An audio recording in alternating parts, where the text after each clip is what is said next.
Yo, yo, yo. What Welcome to the up? Bebop. How's it going, man? Pretty good. How you doing today? Good, good. Long time no see after a nice weekend together at the Fantasy Football Expo. Yeah. Yeah, good time. Yeah, yeah, we definitely had a good time. Got to meet some pretty cool guys when we were down there. Got to hook up with our boy Nate Liss and the guys over at South Harmon. Definitely a good time. Some of the Trays and Five guys we ran into Yeah. as well. Yeah, very cool. Yep, other faces that we see on our YouTube streams that, of course, I don't exactly know the names of all the time, but there Yeah. was definitely it was definitely a really fun event. I feel like it's only going to get bigger from what I've heard. The guys that were there last year seemed like it was like a pretty solid event. This year was like the next step forward in the whole process. So I think as the community grows, we're going to see that event grow, and I'm excited to get there next year and meet up some cool new people. Yeah. It was cool seeing Des Bryant play quarterback and defensive back too. Yeah, and honestly, the Dynasty gamers, fantasy gamers, I feel like it looked like some athletes out there. I was kind of Yeah. surprised. At first, I was like, this guy obviously looks like he's played football before, but honestly, didn't quite recognize that it was Des Bryant. And I think it's because, man, you got Tree Trunk himself out there and Cody Carpentier just looking like he's ready to go out and play some fullback or Right. linebacker in the NFL right now. Just gotta be careful with these training camps. You might get recruited up to the big leagues. Right. Yeah, man. Crazy stuff. Yeah, yeah. So yeah, it's definitely good. We got to spend some time together this weekend in person, and Got you to know, drink some drinks. It was a weekend of drinking and fantasy fun. yes, yes, for sure, for sure. I tried the Uh, blue stuff. yeah, yeah. The blue stuff was was deliciously dangerous. Red Bull and 15 other things that went into it that I don't know. It was blue, which really that's unnatural. All right. Well, this is Esther here. She's also missed me. I was gone for the weekend, so The Dynasty she's trying. dog. Yeah, she's trying to get her loves in here. So awesome, man. Well, I think today, we kind of talked about it over the weekend and the last show a little bit about kind of talking through some processes and strategies that we implement in our league. And I thought we would kind of talk about the rebuild process. When do we rebuild? How do we know when to rebuild? What's the first steps in the rebuild? And kind of go from there. So I've got one tool here that it's basically an aggregate of a lot of different websites and different that I have access to. Most of these are free websites, so you can easily log into them and be able to find any of this information at your fingertips. So on this page here, you see a list of my teams that I have. The next column over, whether I drafted them or whether I picked them up as an orphan, the year that the startup occurred, or the year that I joined it. In some cases with the orphans, I do have like space for my current record, and then I have my kind of my projections built out. So the first column is the only site or the only um, real column that you won't have access to as a non-paywall patron. These are available through the League Simulator on South Harmon FF.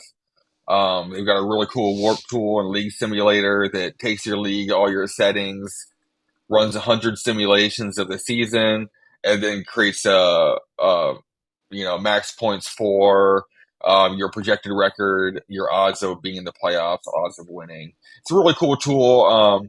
I won't be able to show you that here because it is proprietary information from the guys over at South Harmon. But I highly encourage you to go over and sign up on their website and check it out. The rest of this. Oh, sorry. Go ahead, Raymond. Did you have something you wanted Oh to yeah, I say? was gonna say that $7 a month could get you way more money at the end of the year. Yeah, yeah, for sure. Because as we'll kind of go in later, not only are you kind of running a simulation on your own league, but you're also running a simulation of your opponents, and you're looking to see whose picks you're looking to acquire. Because sometimes any first is hard to get sometimes, but sometimes you can look at that worst team's second round pick, maybe pick that off. That tier, usually from like 111 to 203, 204, is pretty flat anyway. So, sometimes it's a good way to find little edges. But, anyways, yeah, get back to the main resource that we're kind of going to dig Sorry, into there's somebody today. pounding on my door. I gotta take a second here. Yeah, no problem. I'll go ahead and just walk through this real quick. So, as we were saying, the main website that we're going to use is Dynasty Daddy. It's been a great source that I kind of ran into at the beginning of the summer. It just allows you to type in your username. It'll generate your league, all your rosters, and kind of put you into a ranking situation based off of basically keep trade cuts, more or less, player values. I know they do have some of their own aggregate system that they do and use in there as well, but it does follow pretty closely with the keep trade cut method. So glad you made it back here, buddy. Yeah, no, my neighbor was pounding on my door to let me know that he's gonna mow, like, which is Oh, what a courteous thing to do in Ohio. right. Yeah, so once again, just kind of explain the concept of Dynasty Daddy. We'll jump over there here in a second, but it's kind of want to show you how I take that data. Dynasty Daddy is really great, but it does look at each team individually. Me being a smaller portfolio player, I do kind of feel like it's beneficiary to put this all into a spreadsheet so I can kind of see it all at once. I don't have a lot of time to dig into all these rosters, so kind of work my way through. I'll spend a day or two on each team, kind of throughout the summer, and focus on specific things. So I wanted to kind of focus in on three teams specifically. So as you're looking at these contender ranks, you can see a lot of these startups I did last year were these kind of productive struggle teams. I got a lot of draft capital, um, pumped it into my rosters. So I've got a good top heavy amount of teams right now that I feel pretty good about. And then I've got this yellow chunk here. I've got a team that's projected as the fourth best team, and then I have one that's projected as the seventh best team. So I have one that's just in the playoffs there, but outside of the money, and I have one that's just outside of the playoffs. So what I want to do is kind of pull up each one of these teams on Dynasty Daddy. So let me kind of get this closed out here real quick. Get back to the normal side. Dun.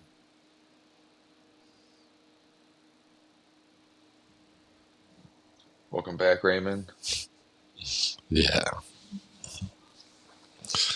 Yeah, I like your sheet that you have made up there. It's definitely looks like it would be worth the afternoon that it takes to put it together. Don't be intimidated by like if you don't have that. It's not necessary. I'm not in as many leagues and I'm kind of able to keep it straight in my head, but like it's definitely, I definitely have forgotten some of those uh things like the draft date and stuff, and like it's good to keep that organized and keep it out in front of you. And that's something that I'm going to consider doing with my leagues.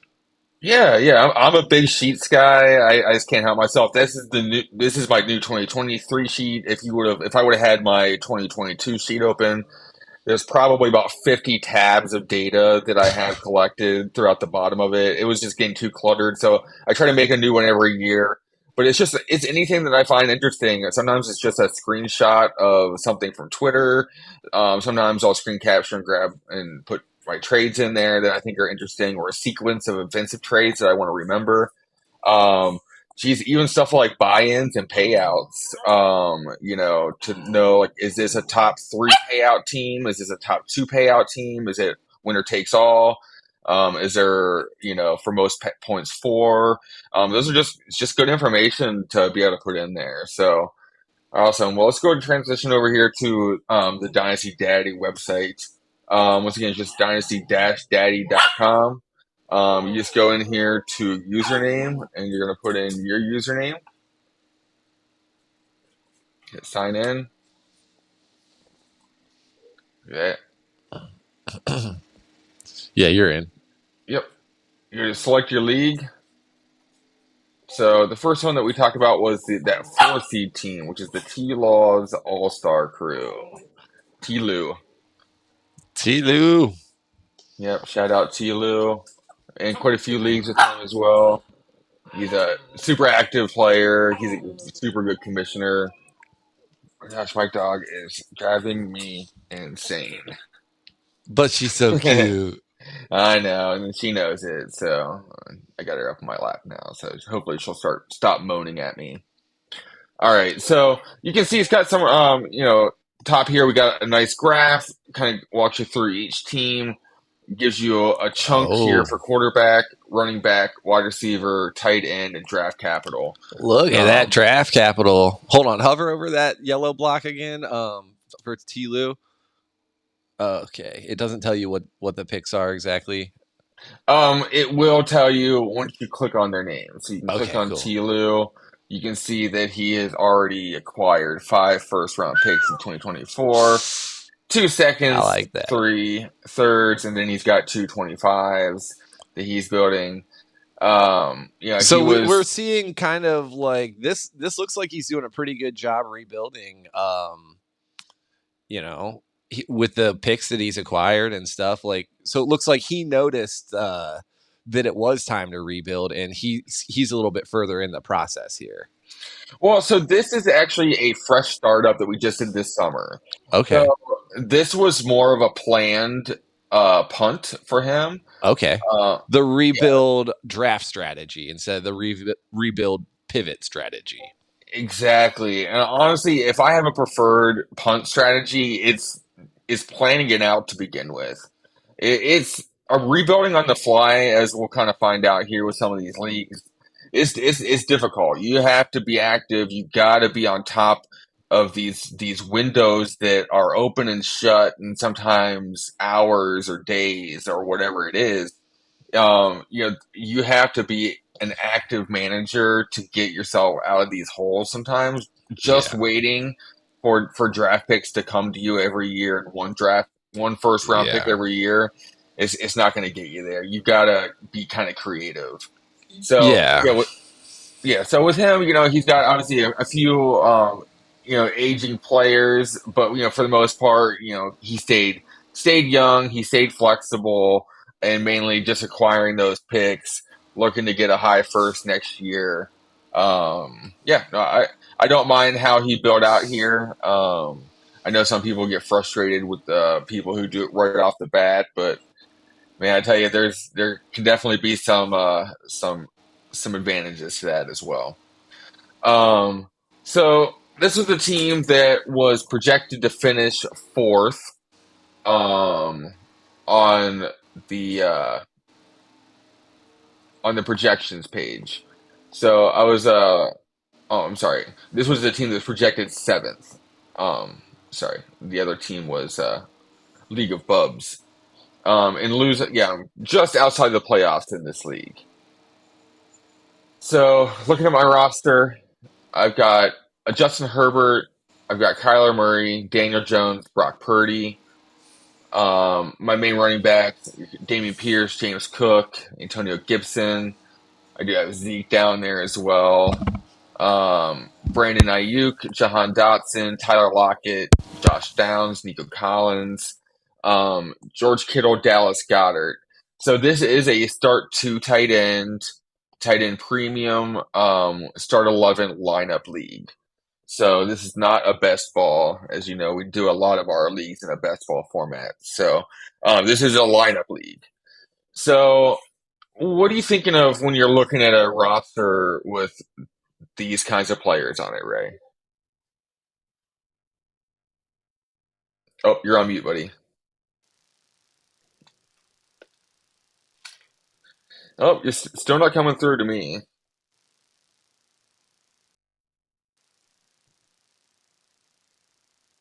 As he's Oh, oh, here we go. How's that? there we go. Yep, live and in action. Ah, cool. Yeah, no, what I'm seeing with this is, this is a team that I'm going to attempt to win with, even though they're saying fraud. Like, I'm thinking, you're a few like choice waiver wire picks throughout the year and, maybe a trade or two away from just really ruining somebody with a perfect roster's hopes of like dominating the league because I see like a good amount of players that can like definitely get in. You said this is not best ball. No, yeah, it's a lineup league. Okay. So yeah, that's the thing that I'm seeing. There's like a lot of good best ball players. You're gonna have consistency problems with some of these guys. You can't just like plug and play. You're definitely gonna have to like you know play your bench and like just make a lot of decisions along the way. But like I, it's a team I'm gonna try with. Yeah, I think that, you know, a lot of times when I'm in this situation of being on the cusp, there's, Dynasty Daddy does a cool little thing with their little colored indicators on whether you're, ouch. I don't like the word fraud. That always like kind of like makes me Yeah. feel not so good. But, honestly, it is an area in the league where you shouldn't feel so good because are you a fraud rebuilder or a fraud contender? Right. And so, like, I like to pull up these contender teams and just kind of take a look. With this contender, we got Rodgers and Garoppolo with like maybe some question marks down here, maybe some question marks up here too. So, yes, he's got some good running backs, some looks like an elite wide receiver core. But his start two tight end, he's a little questionable at that point. So, okay, well, that's Mm-hmm. a team I don't feel too bad about. He does have his own picks. So he does have the ability to make some of those in season moves where you're maybe looking at a team like down here. Yes, Joe Burrow, Gino, some decent running backs, some good wide receivers. Once again, that second tight end position is going to be a tricky one for a lot of teams. No first round pick to play with. And knowing that T. Lou has 5 firsts already, I'm going to assume that both. No, actually, Palm has his first, but Sergeant Quacks does not. So, Okay. and he also has 2 wide receivers on his roster right now. So there's all kinds of ways to look at your team. So yes, it puts me, through league simulations just outside the playoffs. But with having all of my draft capital, I do have 4 quarterbacks right now. Even though Kyler is kind of a question mark, he gives me a lot of flexibility. That if Yeah. Brock Purdy comes out hot, and Daniel Jones is looking like a good quarterback again, I might be able to move Justin Herbert for a haul of picks and contender pieces. Or same thing with Kyler Murray to one of these rebuilding teams who's looking to get that Caleb Williams pick, be able to move Kyler to their team so they can start avoiding those picks a little bit. So I kind of went with the mini quarterback horde in this one. I did go 3 quarterbacks to start the draft. So that's why my skill position players are a little bit um, in the middle, which once again puts my team in the middle. So I think this is a team that's probably a wait and see. I'm not going to make any moves here too quickly unless I get wowed. Um, I think you went on mute again.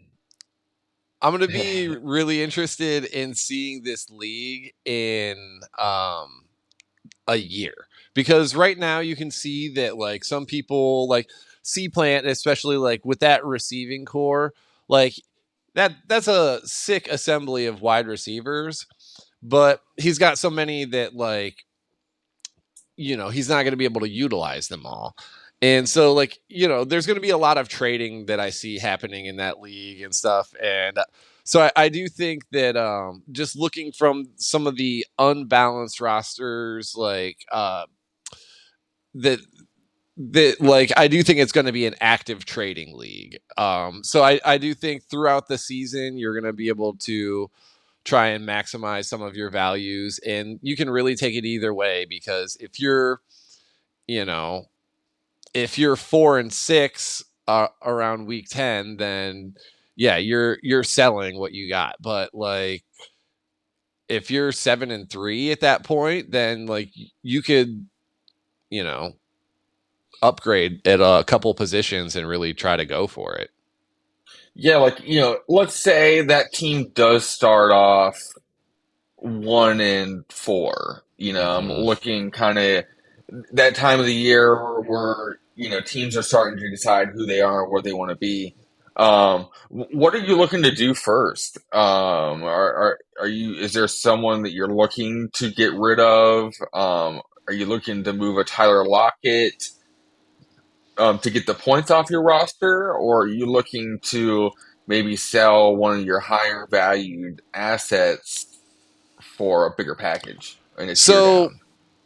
so my like strategies are gonna vary a little bit between best ball and lineup because in best ball you definitely do need to remove points from your roster if you want to like make sure that you're gonna attain that number one overall draft pick. Because you don't want points sneaking up on you and just winning a game or two that like really takes you out of it and puts you at 2 or 3 or 4. Because I've seen big swings in the last couple of weeks where you know people people can go from like looking like a number one overall draft pick to like getting the fifth pick, and like if you were trying to get that number one overall and like you were kind of counting on it, like that hurts really bad. So uh yeah, go ahead, I'm sorry. Yeah, yeah, no, it's definitely good to be able to shave those points, but it's being Right. shaved in the right way. And I think in season typically is a good time to find those because it's buying the injured players and getting those points. Last year Yeah. getting a Calvin Ridley, a Deshaun Watson, Right. those were the key to successful rebuild teams. If you're getting those players in your startup at a good value, or if you're making good trades for them at the right time when people are frustrated, whether it's been I know you and I are in a league together. That's had started up in 2020, 2021, and you were able to get a Watson deal done in that one for like a pretty reasonable price because the owner had already had him for a year and a half. At that point, it was like I just need to get off of this. Like, I feel like a Right. contender, and Tua's sitting there in my inbox, so I was able to take Yeah. that deal. Yeah, in lineup leagues, those savings bond type players that are, that we know they're worth something. Kyler is worth multiple firsts, even though he's not going to be active for a lot of, if not all, this year. So that's the perfect kind of target, for a rebuilding team in lineup or whatever, because like, yeah, you have a quarterback and like, I'm sorry, he's just not going to score me points right now. Like, you can't like get too mad at me for tanking. Like I have a legitimate quarterback. Like Right, right, right. Yep, yep. Yeah, I like the respectful, do it right rebuild tank modes versus just the I only have Gardner Minshew, and you're like, hey, come on, man, like I don't know, at least like go out there and like try to make the right moves and try to get out and get some real players on your team and not just because I mean it really what one player is not going to help you next year when it comes when it comes down to that rebuild. Just adding one player that still has a hit rate that may not ever get to this, ceiling that you hope for. right. And Uh, I do uh, think it's important to kind of when you're starting that rebuild, the quarterback really has to be the focus. You don't necessarily have to immediately acquire the quarterback, but you have to have the plan. Is the plan going for the number one overall pick and grabbing a quarterback there, like, or is the plan trading for a quarterback? Like, are we waiting for a quarterback to get hurt and then like making our move for it? Like, we need to know that because every rebuild, every dynasty team is built first and foremost around the quarterbacks and then the wide receivers because like the wide receivers are the most stable asset. Like quarterbacks, once you get to the top of the quarterbacks, they're very stable assets. But like Sure. any sort of like middling and back end quarterback, not going to be a stable asset. But we've got a list of close to 30 some wide receivers that are going to be pretty stable for the next couple years. We know Yeah, what to expect and stuff. So we don't ever want to like go into a rebuild by like saying like, oh, like Javante and Dobbs were real cheap because they just got hurt. So I'm gonna like get them and then I'm gonna build around these running backs because the asset is so volatile there. totally agree. Even in a rebuild, I'm not looking to add, a Javante last year, even, the J.K. Dobbins fresh off injuries. Like, yeah, they're probably going to increase in value some, but there's still a lot of risk to the asset itself, and Right. once again, you're waiting for another manager that truly believes in that player to want to be able to make that deal. And that's where I think it gets hard sometimes. It's like, well, there just may not be a Javante fan in your league that's Right. out that wants to do that. Otherwise, there's been enough injuries in the past with slow recovery times that fantasy gamers haven't seen somebody just come back to action Mm-hmm. and be back in the top 12 like right off the rip. If Barkley or CMC would have done it, then it might have changed people's mind, but it's been a 3 year plus track record now of guys kind of coming back slow from these injuries and not really being the Mm-hmm. impactful fantasy asset. They sometimes get back to it, but it's not guaranteed. Yeah. So yeah, exactly. And that's why we're gonna like use quarterbacks and wide receivers as our targets in a rebuild of like things that we're trying to acquire, and then we're gonna probably look to fill our running back room through the draft mostly, and like those second, third round running backs that we can take and flip into like a better, more stable running back. Putting in the work like that, and like picking up the right waiver wire running backs. Like Zamir Yeah. White last year was a good pickup, and you could hold on to him, and his value kind of died. Or like if you were sharp last year and you weren't just excited to have this guy that's like scoring 20 points every week that you just picked up for fab, like you could have flipped him maybe into a slightly more secure running back or something. So I wanted to kind of show this team real quick. This is a team that, once again, I did in a startup last year.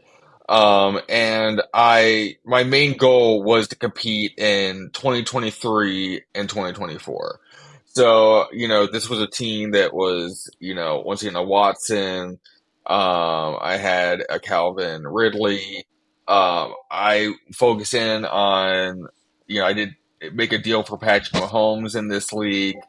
So now, with having all those picks that I had last year, I still have a good, horde going into next season with two firsts, two seconds, two thirds, and three fourths. But I also have at this point four quarterbacks with Mahomes, Young, Watson, and Tua. Um, JT, Charbonnet, James Cook, Roshan, Gainwell, Samaje. And once again was building mainly through my receivers, and now I have Garrett Wilson, JSN, Jahan Dotson, Calvin Ridley, Zay Flowers, Christian Kirk, Hollywood Brown, and then a little pool of some young guys still that we'll see what happens. And I rookie tight end Luke Musgrave, Juwan Johnson, Everett, once again, I'm more of a tight end fader typically, especially in startups. So, this Right. one I really went heavy into just heavy wide receivers, heavy on those top two quarterbacks early. Take those first two picks. I traded the rest and, was able to get Garrett Wilson, last year as a rookie in the fifth, sixth round, and accumulate all those picks by selling out some of those mid range assets. And, Right. this is what your team can start to turn into, if you're building through those quarterbacks and your wide receivers the right way. Is Um, is this one best ball? this is a lineup league as well. Okay. Yep. So I'm I'm feeling frisky in this one. Um, Nice. cool. So let's kind of talk about like the rough side of leagues. So I've got a couple teams right now that are projected to have the 101 in the rookie draft. One of them, let's pull it up here, is an orphan team. Best of the balls. Gotta love all these team names. Yeah. Give me 1 second here. Let's switch this over.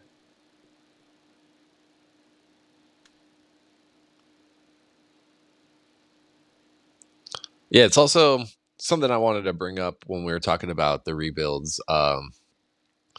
Is your rebuild is going to be kind of the most effective, like, the sooner you realize it.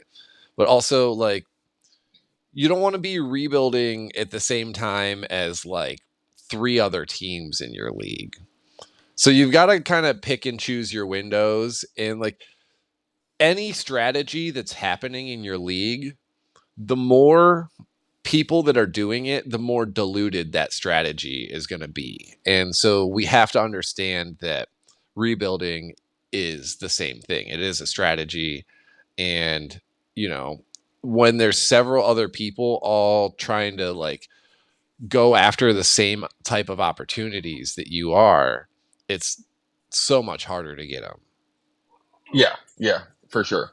Yeah, being first to feast is definitely, uh, Mm-hmm. and that goes on both sides too. When it having those assets and being the first to start buying is, not buying too early, but also, knowing when to buy those contender pieces is always a good idea.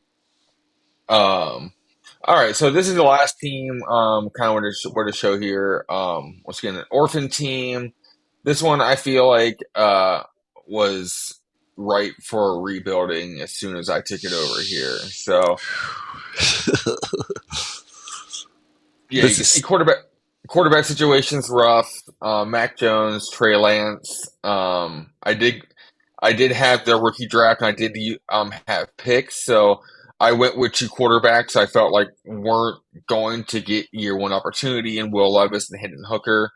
Once again, having to look a team like this in the face and kind of realize that it really needs that stud quarterback.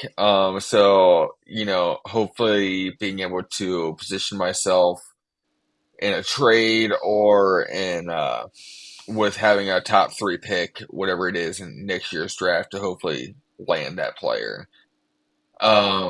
But you can see running backs: Rashad Penny, Abanikanda, Leonard Fournette, and some other guys I haven't been able to get rid of yet. that is a Um, complete zero RB room if I've ever seen one. yeah, yeah.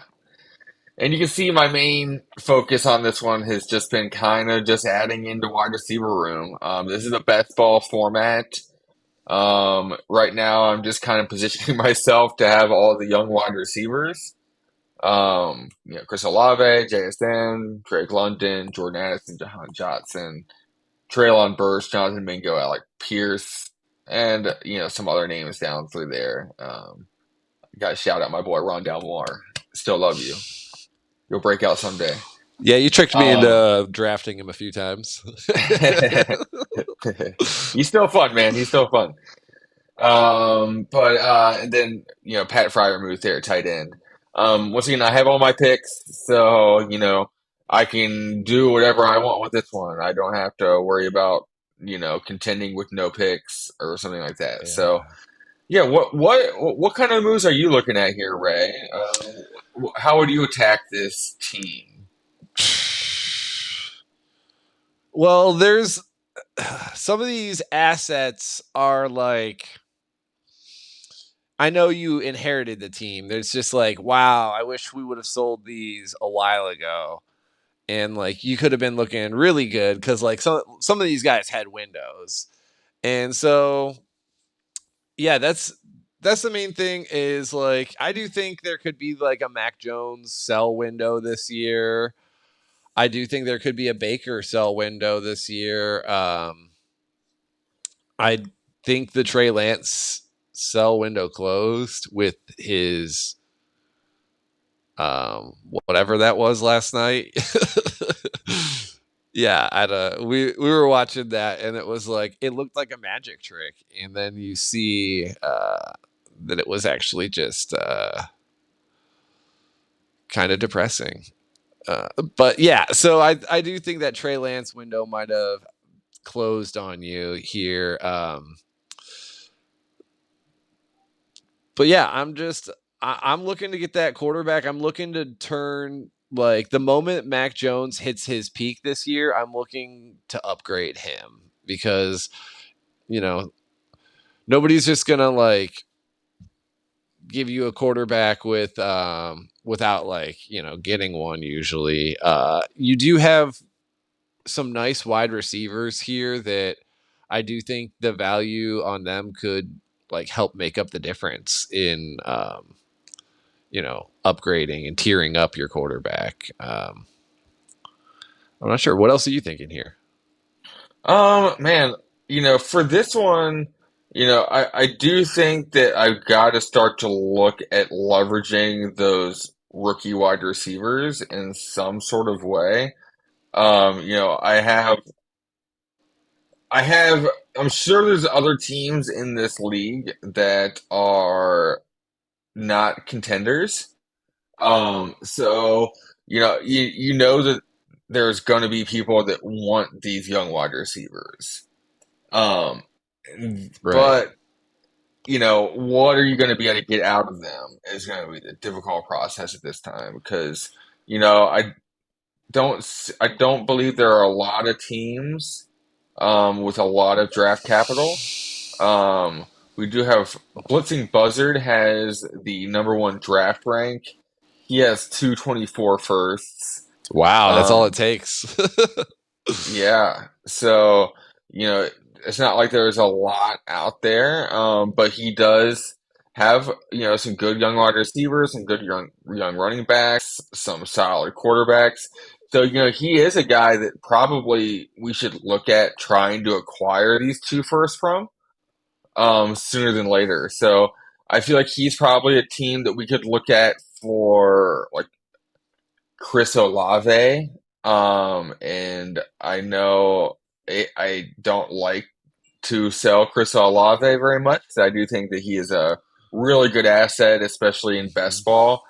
But if you can get two first for Chris Olave, Yeah, I I think Chris Olave definitely costs the most out of all of those wide receivers you have, and I don't feel that much better about him than I do JSN, Drake London, Jordan Addison. Like, yeah, there's some drop off after that, but like you've got a few other guys there that I feel pretty much just as good about, and I think they're going to hit that same value that he's at now. But he's ripe and ready to sell. yeah. Yeah, because just like any player that I feel like you really love them and you start getting a lot of exposure to them, you got to hit a point where like just get rid of one and just see what just do one of them, Hmm. and It's sometimes hard. it is, but like you'll feel a little bit better, maybe like because if you're overexposed and it all goes wrong, it all goes wrong. If you're overexposed and you sold one for a good deal, you can still remember that good deal and feel like, whoa, man, well at least I was able to get this package out of it, turn it into this, and like I don't know.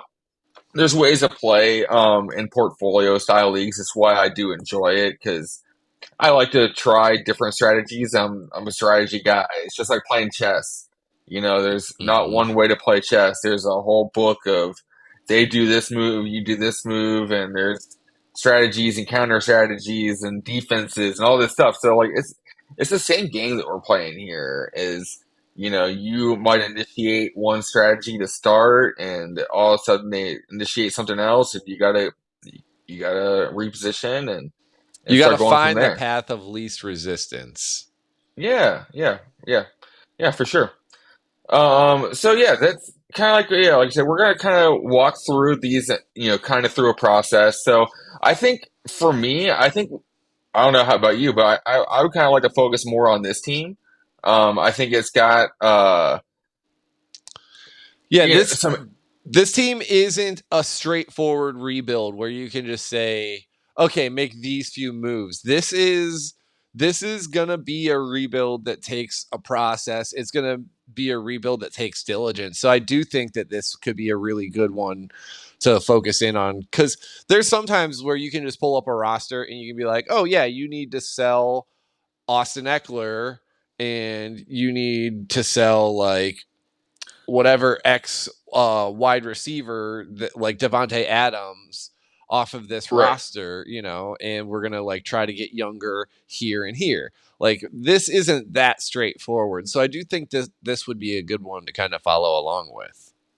Yeah, because it's not as easy as being like, oh, well, obviously, trade Rashad Penny, get rid of Leonard Fournette, try to get rid of Mac Jones, Trey Lance, Baker Mayfield, flip those guys, and you'll be good to go. Well, I mean, yeah, like I'm gonna try to get points like that off of my roster, but you know, if I want to expedite this rebuild, you gotta make the right moves and be able to get good two for ones, get more assets than you're giving up. And in every trade, if you're doing one for one trades, you're losing.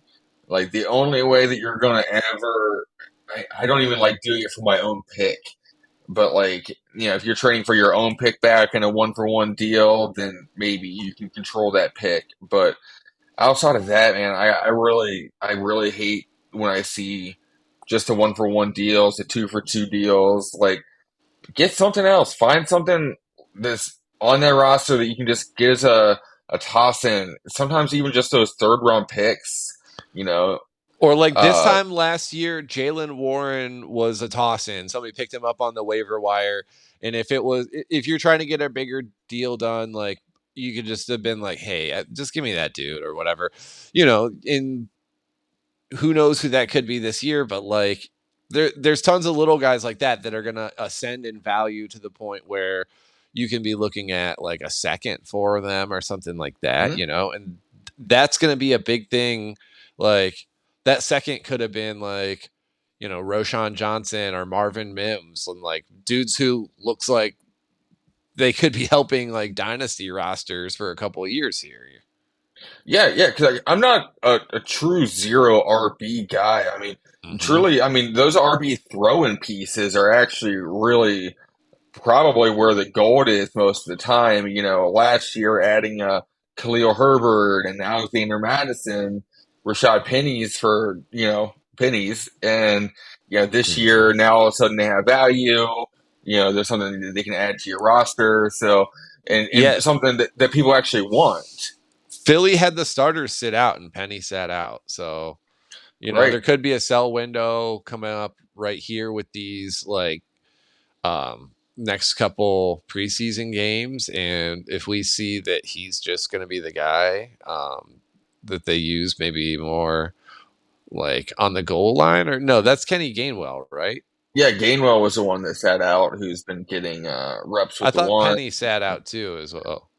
I thought that Penny and Swift both got Oh, snaps, and that's because obviously there's still just new guys to the system, and maybe they're just okay. trying to get them opportunities. It's all a game of he said, she said, and we'll see what happens in week one of the actual NFL season for Right. most of this jazz, to be honest. Yeah. But I still love those Pickens highlights. I'm not gonna lie. Yeah. You Yeah, had this any? is like a great I don't ever suggest buying training camp hype, but sell it. Yep, yep, yeah. The only training camp hype that I think that you should pay attention to with is read the reports on who's running with the ones and and uh and who's with the twos because you do get a lot of information there. Obviously, there's misinformation, so go trading your whole bank for somebody, but you'll find some good knowledge chunks in there where you can kind of get ahead of the curve and be able to get some of those throw-in pieces that we're talking about. So, you Hmm. know, if you had, got that report that Gainwell's getting some run with the ones, you're able to, if you had snuck in Gainwell to a trade, you know, a week or two earlier, I'm sure he was a throw-in because at that point everyone Right. assumed that he was hardly going to see Yeah. the field. It'd be very limited. So, and Great example right there. all of a sudden, he's a late second, maybe, or it might just keep going up from here. So, Sky Moore is another one that I know I kind of gave up on a little bit last year and kind of ended up almost just giving away a little bit of Sky Moore just to get some trades done. And now I'm looking back at some of those trades, like, ooh, man, I'd like a few more shots at Sky Moore right now, to be honest. And now I got to Hmm. go pay for him, and it's not as cheap as it was before. Right. So yeah, did you have any favorite like camp moments or preseason moments so far? Um, you know, I I'm just happy football's back. Like just getting to hang out with you and sit around, watch a game, and just relax. That's really been my favorite part of the preseason so far. But um, I don't know. I'm excited anytime anybody on my teams touches the ball. Every time Ace, when we were watching the Jets game, every time a running back touched the ball, I'm like, "Oh, was that a Bonaconda?" Like that's my favorite part, really. Just I getting know. excited for your players. Yeah, for sure. It's a funny feeling because every time like one of your young guys gets the ball, you're like, yeah, go, go, but get out of bounds, no, get tackled, and Yeah. don't don't Don't juke too die. much. Like, no, don't just fall to the ground randomly and act like something bit you. That's like the last thing you want to see. Hmm. I think for me, it was probably, we were actually at the with the Centennial Plaza down in downtown Canton, which is a really cool area that they had outdoors, a little bar area and a big screen, kind of amphitheater area.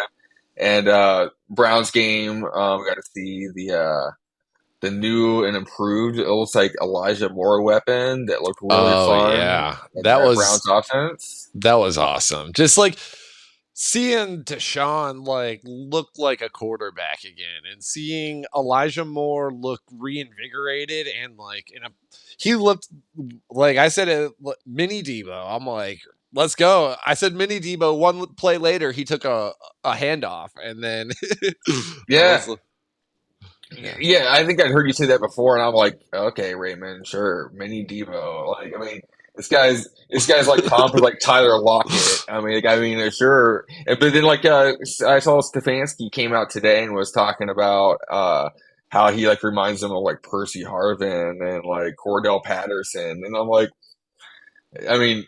Let's go. I mean, I don't like the fact that he's already has a rib injury from taking those tackles, but it's maybe why those guys maybe aren't perfectly designed for that. But Right. you see Tyreek Hill involved in a lot of those like jet sweep kind of plays and stuff, get him in space. And I think Elijah Moore is just a guy who like wants to play football, wants to be involved, and anytime he Hmm. can touch the ball is a win for him. And I'm just glad. I'm hoping he's happy here. I think he's going to fit well into our offense and our scheme. And, there's nothing that's going to be better for a player than if the Browns are winning because we've stuck with that team for a long time. And when we start winning, like Cleveland just gets more and more rowdy and we just love our team more and more. And Hmm. I think he'll find himself to be in a real good home if he get the work done here. Yeah. Cool, buddy. Well, I think that's it. We're planning on making these videos every Monday, so tune in next week. Follow us in on what we're doing with some of these these rebuilding teams, talk about dynasty strategy. There's a link to the Discord down below. Feel free to join in there. We're still kind of getting things moving and popping a little bit. But always looking for someone who's jump in and get the conversation started. And we're always there to answer questions if anybody has any. Follow us on Twitter. I'm at Fantasy Footboy. And I'm at Mushroom Dynasty. And we got Mushroom Dynasty and Fantasy Footboy. We're the Dynasty Bebop, and yeah, looking forward to seeing you guys next week. Yeah. See you Monday. All right, later, Ray.